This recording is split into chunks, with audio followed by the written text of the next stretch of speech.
What's the other one? Oh, brotherly love. Brotherly love. But what's the oneness then? If it's not diligent. It is. Oh. Because this one is right here. Righteousness. That's justice. That's justice. Yeah. So we're still rather be all the more diligent to make certain things come out. All right. So again, there is a quiz on the board there. Hopefully this is just a reminder for you of some things. We're going to go over these in just a minute. I really appreciate y'all being a part of this class. This has been a difficult class to prepare for, I have found, because when you're doing a topical study like this, you're trying to scan not just a book, but the entire Bible for passages that might have to do with a particular topic. And it's challenging. And there's going to be times when we don't come across a passage that you think of. That's when you raise your hand and you share it. And I think you all can add a lot to this that Ryan and I did now. Let's go ahead and go over the quiz. Let's see if you've memorized the 8 virtues. List all 8 virtues in 2 Peter chapter 1. What's the number 1? Say it loud. Faith. Good. Virtue or moral excellence. Good. Knowledge. Self-control. Steadfastness. Godliness. Good. Not love. Love doesn't come next, even though that's what Ryan's going to do. Brotherly kindness, and then love, right? And what are the 2 additional ones we're adding to this? Diligence is one. We'll cover that towards the end. We cover the other one. Justice or righteousness, right? Which goes to question 2. Good. There are your answers there. What is the righteousness or justice of God? We talked about that at length in that justice class. Paul talks about this a lot in Romans. He uses like a shorthand saying the righteousness of God, which means what? Him doing what's right.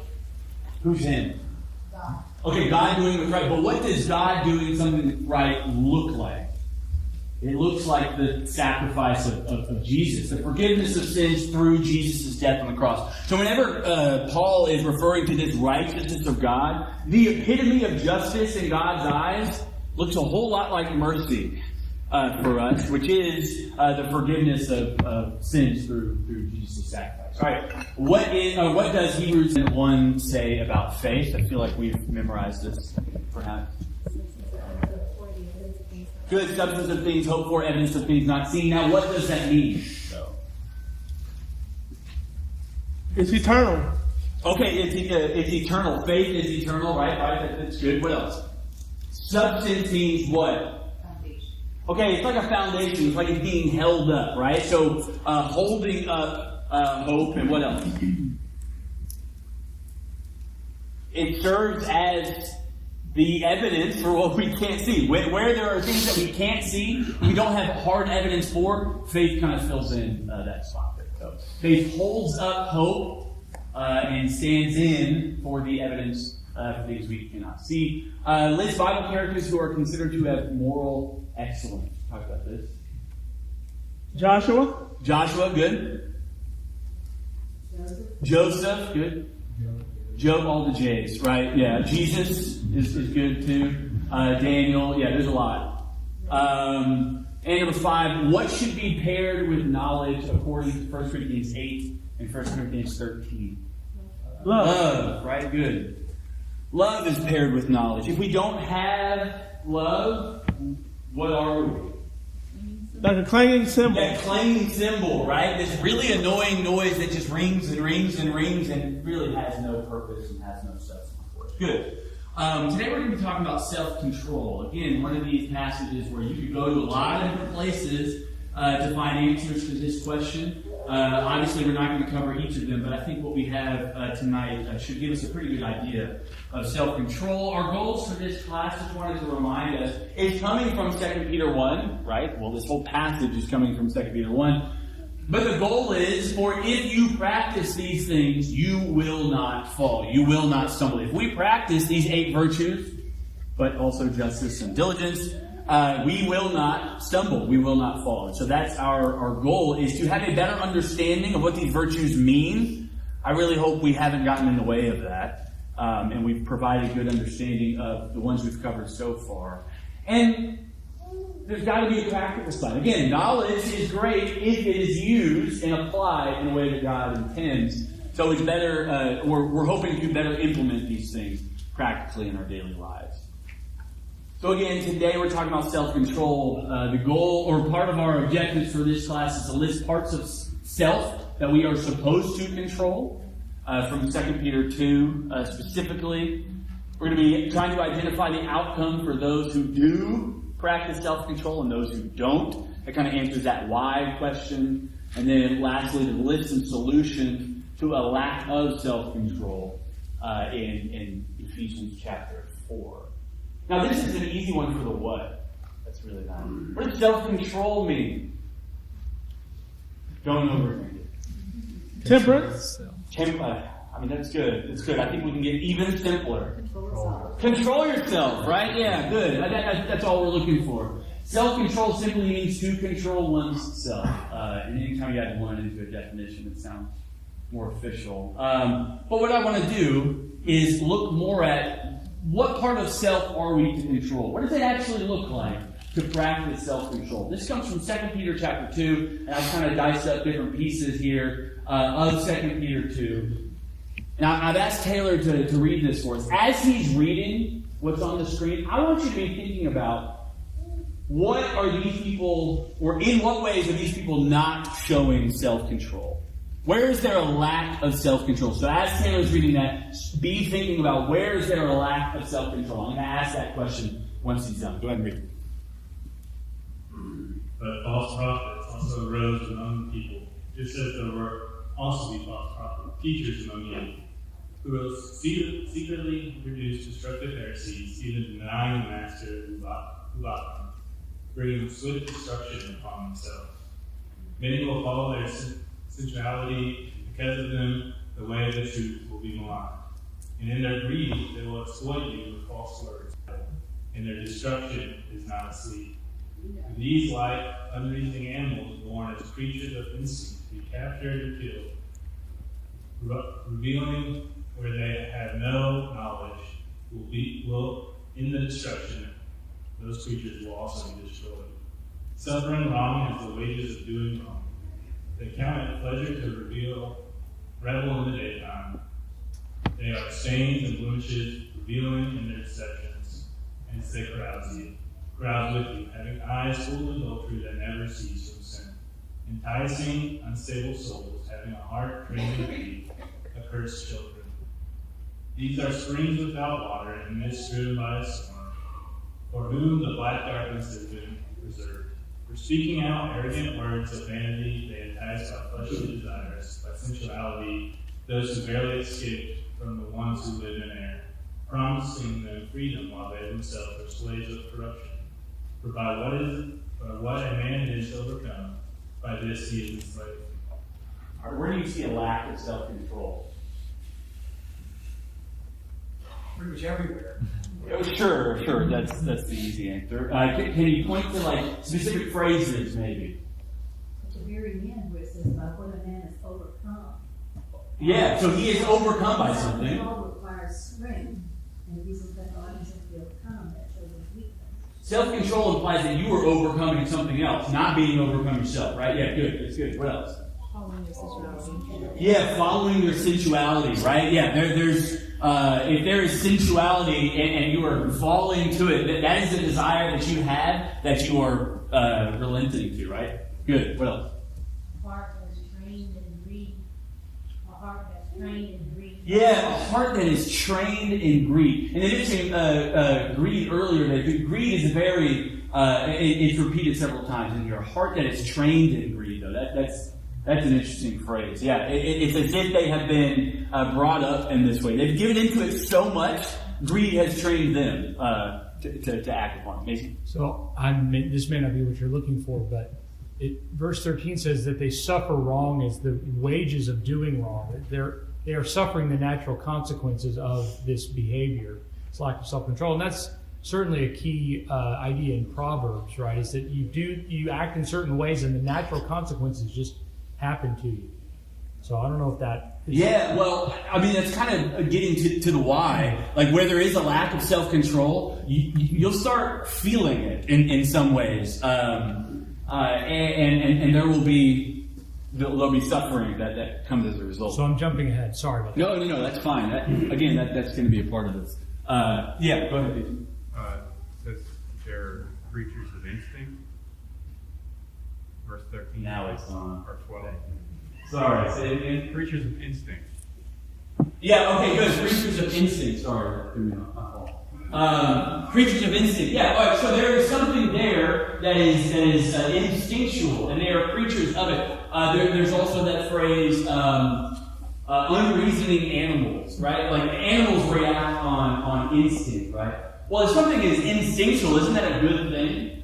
Well, we'll talk about that in a minute. Yeah, so there's a lot. There's a lot here that we could talk about. These are just some that I found that I think we could look at. But you pointed out the big ones, which are that they're greedy. They're taking advantage of unstable souls. That's their motivation. And greed implies some sort of financial gain too. So I think we can pretty much guess that's what they're doing. And it says that they're going to exploit you, right? They are looking for the easy way to get as much out of you as possible. And I think we start to do that with other people sometimes, where we smell a little bit of blood in the water, we're willing to try and take advantage of that, right? And as you keep doing it more and more and more, exploiting other people almost becomes second nature, like we've been trained by it in some way. Sensuality is brought up a lot, and as Jason just brought up, these instinctual desires, and I'll talk about that a little bit more. So what is self-control or controlling ourselves? Well, what part of ourselves are we to control? There are these desires that we have. Some instinctual, some that we've kind of developed that kind of branch off of instinctual desires. Nonetheless, if we continue to give into that, we are being overcome. And we're fooling ourselves to think that we're not.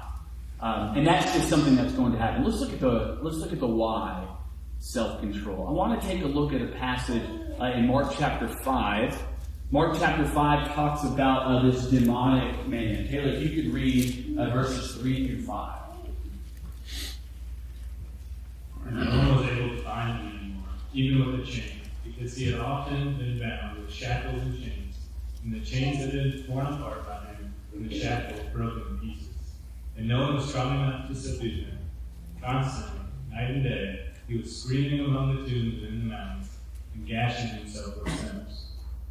How would you describe this man? Out of control? Out of control. Just totally and utterly out of control, right? Now, is it his fault? Doesn't seem so in this case, right? There seems to be something else acting upon him. But he is absolutely out of control. It's interesting how they describe him, though, a little later. Taylor, verse 15. They came to Jesus and observed the man who had been demon-possessed, sitting down, clothed and in his right mind. The very man who had the legion, and they became frightened. How would you describe this man now? Under control. Under control. He is in his right mind. The reason why we have got to be more deliberate in the way that we control ourselves is because when we start giving into, well, there's a lot of different things that we could give into, it kind of takes control of our mind. In the way that we're almost like this demonic man, where we are reacting to things that we don't even intend to do. It's become what we've been trained in, so much so that it's a part of us. What are some things that you can think of that would keep us from our right mind? What are some actions that we can take that might take over our mind as we see this man in Mark 5? Anger is one. Pride? Pride is one. I want to go back to anger for just a second. I've said several times that in my life that people are at their most selfish when behind the wheel of a car. Because everything is for you, right? That person cut you off clearly because they didn't like you, and you were doing something that they wanted to. They felt as though they were more entitled to that spot, and you for sure did not want to give them to. But I use the car example because when things just start happening over and over and over, that anger starts to build up, and it's almost uncontrollable in certain instances, right? And the more you give in to that anger, the harder it's going to be to try and put that away. Yeah, we can be taken over that. Pride. Chester mentioned pride. We can be so inflated by other people. That's what knowledge does, right? Knowledge puffs up. That we can be so inflated by other people that it becomes a drug of some kind. That it takes over our mind. That we start reacting because we think everyone is for me, right? And we can start moving in that direction. Someone said something else. Grief. Describe it. You become so distraught over loss of a loved one or some life situation that you can't think of anything else, and you no longer have control, and all you can do is go into a downward spiral. Yeah. There's a lot of things that brings grief.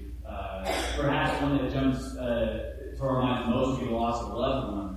Loss of your job can bring about grief. Loneliness can bring about grief. All these things can put us in a different state of mind. Pain, like physical pain? Oh, sure, yeah. It contributes to the grief in some ways. It contributes to the anger in some ways. I've seen that. Yeah, physical pain can make it to where you're just not in your right mind. As I'm looking out in the audience, I know of some people who have had to deal with a lot of physical pain, and I'm sure that was an extremely difficult point where self-control was something you had to really think about. Chrissy? We're taking this in a little slightly different direction. Think about the people that you're surrounded or the influences, like what you watch, what you read, who you're around. Those can keep you from being in the right mind too. Yeah, good. They influence you in a lot of different ways. Yeah. We can also look at 1 Timothy chapter 4, verses 7 through 8. Taylor, if you could read that. Discipline yourself for the purpose of godliness. For bodily discipline is only of little profit, but godliness is profitable for all things, since it holds promise for the present life and also for the life to come. So we practice self-control because when we're able to do that, it puts us in our right mind, where we can think clearly. What's another benefit of practicing self-control? Discipline in this case. Well, it's profitable now because you can experience a better life, really. Right, yeah, it's for the promise of this present life. There's certain things And again. for the life to come. So Right. it's going to last a lot longer than any of these things that tend to draw us away from something. And specifically, though, what does Paul point to? So it does say it's also for the life to come, but in what way? What does he point to in this passage? For the purpose of godliness, right? We discipline ourselves for what purpose? For godliness. This is why we're doing it. So when we start doing these little things to try and control our lives, we're not doing it for ourselves. We're really doing it for the purpose of godliness, to show reverence to the one who created us, right? And I think that's really important, yeah. So this may just be another way of saying what you're already saying, but I think this verse in particular is helpful because it shows us that self-control is not simply reactive. It's not just not doing things that I think of to do or that I want to do. It's actually proactive and says I'm going to intentionally do some other things that I probably don't like very much and they won't be pleasant at first, but I see where they lead. I see how they increase my godliness. I see how they prepare me for the life to come. And I'm going to do that in faith, believing that it will also hold promise for the present, because it sure doesn't seem that way. Sure. Yeah, so self-control holds this forward thinking, where it's not just reacting to different things and kind of putting up a shield to make sure that you don't give in to something, but you are setting up a life that can better react to other things, and with the hope and the faith, perhaps, knowing that it's for the life to come. Well, I think of the word preventative, but I've also heard people say choose your hard. Like being overweight is hard, but exercising is hard. So choose your Sure. hard. Yeah, that's good. Choose your hard. Choose what's difficult. What's difficult, so it's easier to be difficult preventatively. Yeah. That's good. Yeah, it should be. It's better to do the difficult thing in the preventative measure. Yeah. And then it says that godliness is profitable for all things. Again, we can see it in this present life, but we can also hope for it in the life to come. 2 Peter also talks about self-control earlier in this passage. I'll go ahead and go. He says at the end of this that we can become partakers of the divine nature, having escaped the corruption that is in the world by lust. We escape corruption in being able to practice self-control. So why do we practice this? Well, it puts us in our right mind. It helps us for the purpose of godliness. It's preventative for things that might get in our way in following God. And it helps us escape corruption. I think there's a lot of reasons to be practicing self-control. Also, and Ryan made a note to this in terms of knowledge, and I'd like to circle back to it as well. What benefit is knowledge if you don't have self-control? Think about the ways that you could really hurt somebody with knowledge if you don't control it, right? Maybe for some reason you find out about some sort of maybe gossip on somebody else. You have this knowledge. I remember there's a guy I used to work with, so it's not like Philip or Bill or anything. There was a guy I used to work with who always he became so prideful when he had this, what I call dangerous knowledge. He had some information and, man, he's going to give it to you because it's important that you know this, because if you don't, man, I've saved you. I have this dangerous knowledge. Well, I say that because I feel as though we do get a little prideful when we have this knowledge. If we don't control the knowledge that we have in the way that God has instructed, I think we're pretty dangerous. Also, think about it. Do we have any of these other things if we don't have self-control? We might have faith, but what kind of faith is that? It's certainly not anything substantial. We don't have these other things if we're not actually practicing self-control. All right, I want you to take 60 seconds. You can write them down. You can just think about them. You can discuss them with your neighbor. I want you to list different things that we desire. We're transitioning into the how. How do we practice self-control? This kind of goes back to the what, as in establishing what self are we controlling. But let's establish first what are some things that we desire. Again, take 60 seconds, think about it, write it down, talk about it, and we'll talk about it as a group of these things.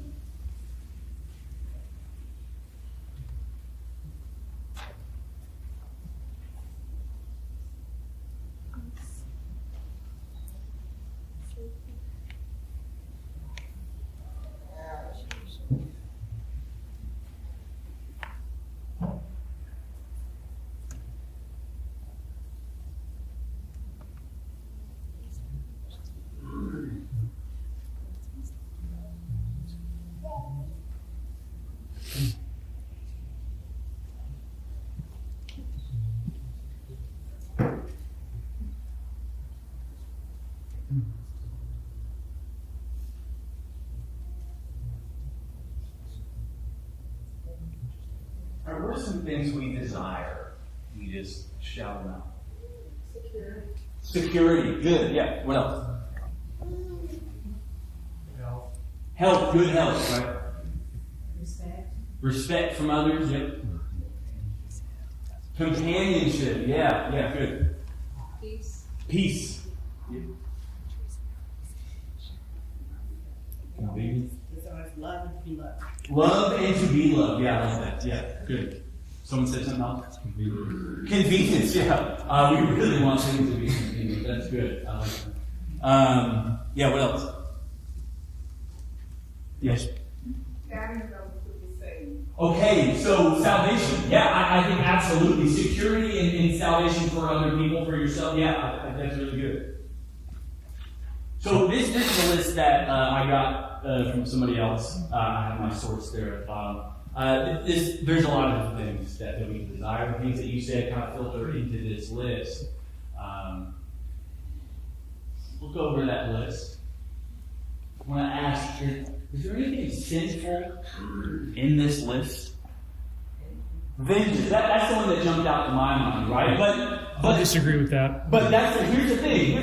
If we are the ones seeking to act upon that vengeance, Well, that's not a good thing, but at the same time, does God, we talked about it in that justice class, is wrath involved in vengeance on those who practice evil? Is that involved in God? Well, yeah. So, is there anything sinful about this list? Not in and of itself. Okay, yeah, there you go. Not in and of itself, right? Okay, so we see, because as soon as you want to say it's sinful, you can immediately think of the times where it's not, right? And vice versa. As soon as you see, well, that's a really good thing, yeah, I definitely want that, you can immediately look at, oh yeah, I see how that could be sinful as well. Yeah, Dave? Because I've been thinking about it recently, some of these here remind me of Jesus' statement about the thorny soil in the parable of the sower. The cares of the world are things that can choke the life of the word out of you. Those things don't have to be in and of themselves wrong. I think some of these things on the list are those cares of the world. Yeah. There's so many things in life that could potentially elevate us and make us stronger and bring us closer to God, but then you see in somebody else's life that actually ends up being the thorny soil that chokes us out. I got this from somebody else as well, but I want to look at this. As we look at desires, what's the purpose of them? Why do we have desires? Well, if we look at that, we see that desires are caused by, among other things, physical needs. For the most part, they're caused by physical needs. And I'm not going to go through this entire list, but I want to look at that second one. Desires were created good. Right? In the same way that God created the world and it was good. Desires were created good. They were created to tell us that we need something, right? If there was nothing in us that told us we were hungry, well, we wouldn't last very long. If there was nothing in us that told us that we needed companionship, well, maybe we wouldn't miss it if it weren't there. But, well, there's certain aspects of our life that certainly wouldn't be as rich if we didn't have these desires. But the three things I want to focus on is, one, that desires were created good, and that fulfillment of those desires bring about pleasure for us. But then lastly, that desires are tools that Satan uses to tempt us. So they're good. Satan has used something good that God has created to make us do evil. You know how we often say God can use evil things for good? Satan very much uses good things for evil, and I think we see that in our desires. And I want to look at James 1 a little bit more, because I think this gives us a pretty good equation when our desires turn into evil.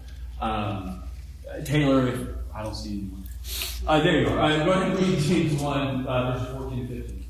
And each one is tempted when he is carried away and passed by his own lusts. Then when lust has been conceived, it gives birth to sin. When sin is accomplished, it brings forth death. So it starts with being tempted. And you see that when he is carried away. What does that sound like to you? A lack of self-control, right? A loss of control. You have been swept away like a leaf outside that is being blown in the wind. It has no control over where it goes. A lack of self-control because you are being carried away. You're being enticed by your own, what? Desires. Right? Well, God created that for good, and I'm being swept away by my own desires. Well, when that desire is when we start feeding that one desire over and over and over and over, what it conceives, what it gives birth to is sin, and when sin is accomplished, well, then that brings forth death. Yes.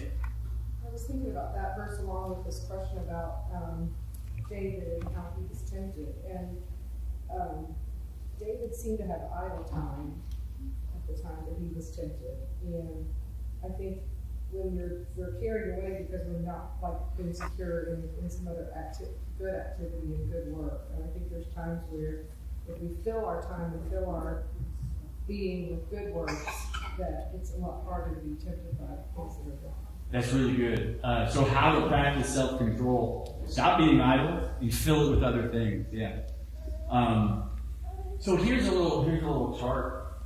Maybe it's helpful, maybe it's not. This is how desire works, I think. At least how it was presented to me, and it seemed right. So let's say you're mowing the lawn, and it's really hot outside, and you start to feel uncomfortable, right? So there you're at the beginning of that list there. You have this mild, almost even unnoticed discomfort.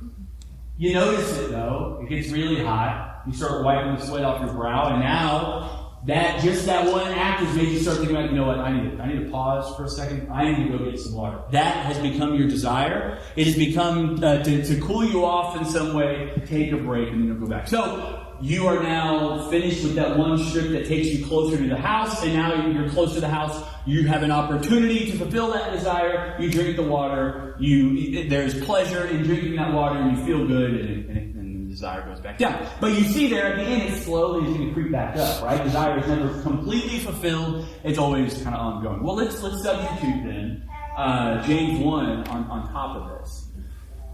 So, when we have these desires, there's going to be this mild discomfort, right? Maybe it's sometimes unnoticed.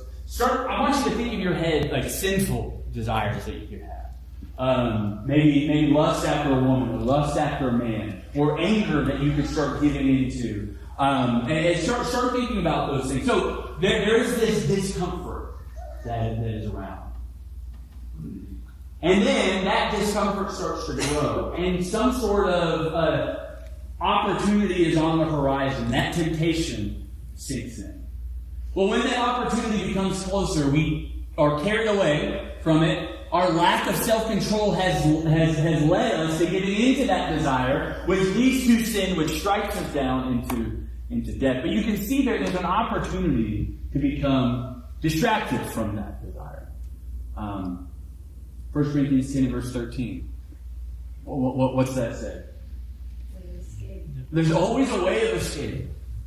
But that takes a little bit of forethought, right? As Mason was alluding to before. Self-control is preventative. That we are being proactive in trying to prevent these things from happening. Oftentimes that way of escape seems like a little teeny mouse door or something like that, simply because we have not really built that up to make it easier to find. So there's going to be this constant attitude towards it. But we need to be seeking that distraction. I want to take a few minutes. Let me just make sure. Yeah, I want to take a few minutes. And I want this side of the room to be looking at 2 Samuel 11. So that was in your lesson sheet. Which side? Oh, your side, Chester. Yep, your side. Thank you. 2 Samuel 11. And I want you looking at, the questions are the same. So this side will be Proverbs 7. Okay? Now, just quick overview. The sins that are addressed here are what? What type of sins are addressed in Proverbs 7 and 2 Samuel 11?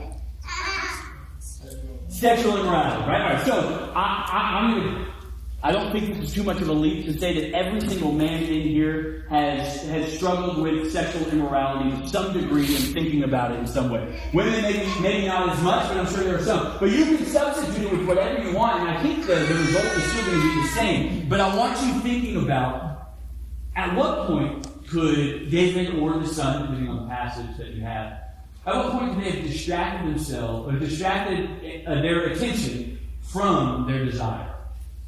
And what was their most critical or crucial mistake? I'm going to give you just a couple of minutes. I want you scanning through those passages there, and I want you to try and find me different points they could have distracted themselves. What was their most crucial mistake? Feel free to talk amongst yourselves.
give it about one more minute.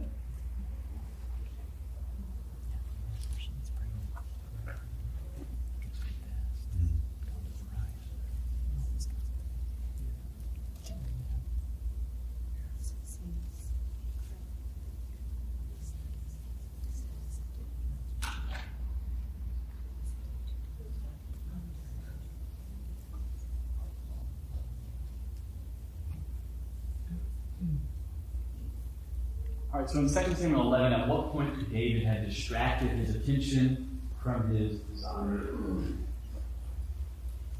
He could have well, actually went out with the kings to the battle and not on that. Yeah, okay, so that's before the desire is even there. But he does that. He doesn't have that opportunity. Right? Good. What else?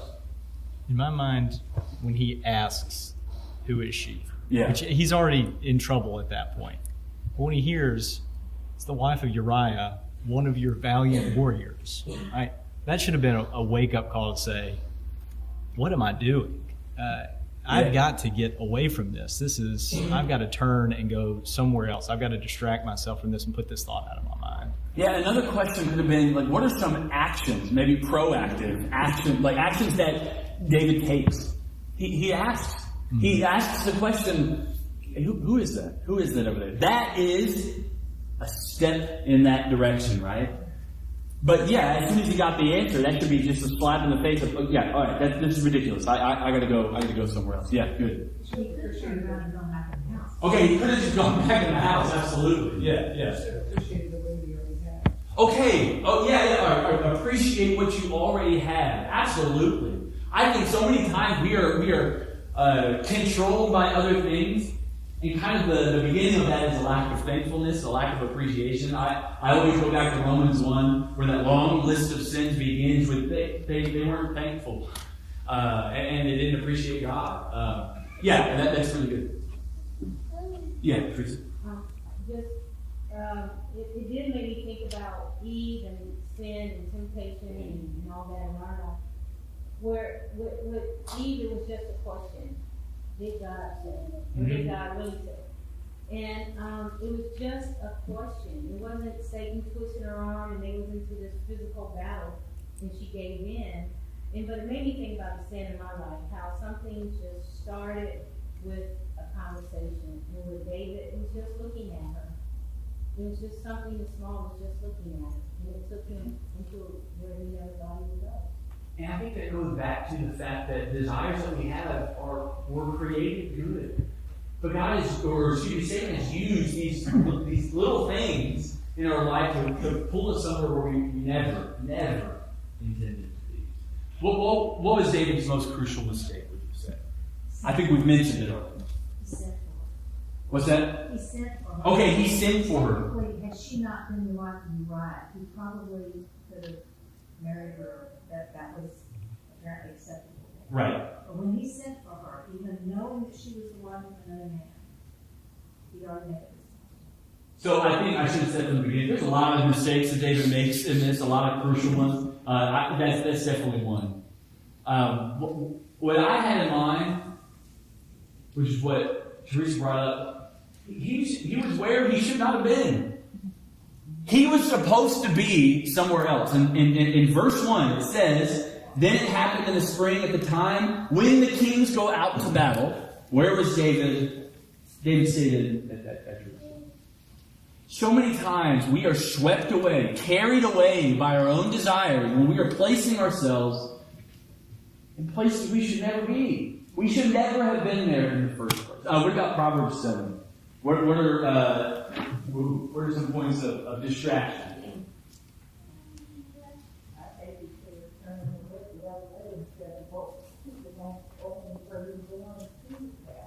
Yeah, okay.